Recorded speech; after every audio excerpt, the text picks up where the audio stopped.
স্বাগতম।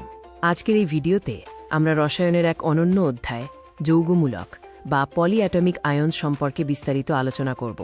আমাদের সাথে আছেন পিয়াস স্যার।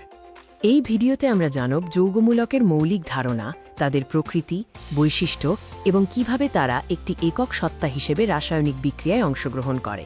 যৌগমূলক কি? যখন দুই বা ততোধিক মৌলের পরমাণু একত্রে মিলে একটি গুচ্ছ গঠন করে এবং রাসায়নিক বিক্রিয়ায় একক পরমাণুর মতো আচরণ করে, তাকেই যৌগমূলক বলে। এদের মূল বৈশিষ্ট্য হল এরা বিক্রিয়ার সময় ভেঙে যায় না এবং এদের নির্দিষ্ট আধান থাকে। যৌগমূলকের ভেতরের পরমাণুগুলো সাধারণত সমযোজী বন্ধনে আবদ্ধ থাকে। তবে যখন পুরো গুচ্ছটি অন্য কোনো আয়নের সাথে যুক্ত হয়, তখন তারা আয়নিক বন্ধন তৈরি করে। সালফেটের একটি চমৎকার উদাহরণ। আধানের ভিত্তিতে যৌগমূলককে ক্যাটায়ন বা ধনাত্মক এবং অ্যানায়ন বা ঋণাত্মক ভাগে ভাগ করা যায়। অধিকাংশ যৌগমূলকই ঋণাত্মক। একক কণার ন্যায় আচরণের কারণে এদের রাসায়নিক বিক্রিয়া ও সমতাকরণ অনেক সহজ হয়ে যায়।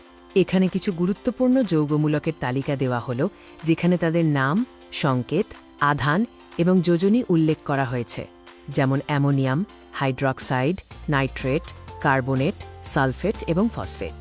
যৌগমূলক ব্যবহার করে কিভাবে সঠিক আণবিক সংকেত তৈরি করা যায়, সেই কৌশলটি এখন আমরা শিখব। এটি রসায়ন বোঝার জন্য অত্যন্ত জরুরি। যোজনী মনে রাখার কিছু সহজ কৌশল রয়েছে, যেমন যৌগমূলকের ওপরের সংখ্যাটি তার যোজনী। অক্সিজেন পরমাণুর সংখ্যার ওপর ভিত্তি করে নাম হয় 8 বা ITE। এছাড়া ক্রস মেথড ব্যবহার করে আমরা সহজেই সংকেত লিখতে পারি। সংকেত লেখার সময় খেয়াল রাখতে হবে, যৌগমূলকের সংখ্যা একের বেশি হলে অবশ্যই ব্র্যাকেট বা বন্ধনী ব্যবহার করতে হবে। অ্যালুমিনিয়াম সালফেটের উদাহরণটি এখানে স্পষ্টভাবে দেখানো হয়েছে। অক্সি অ্যানায়ন নামকরণের ক্ষেত্রে অক্সিজেন পরমাণুর সংখ্যা পরিবর্তনের সাথে সাথে নামের পরিবর্তন ঘটে, যেমন হাইপোক্লোরাইট থেকে শুরু করে পারক্লোরেট পর্যন্ত নামকরণের এই অনুক্রমটি লক্ষ্য করুন। যৌগমূলক আমাদের বাস্তব জীবনেও অত্যন্ত গুরুত্বপূর্ণ।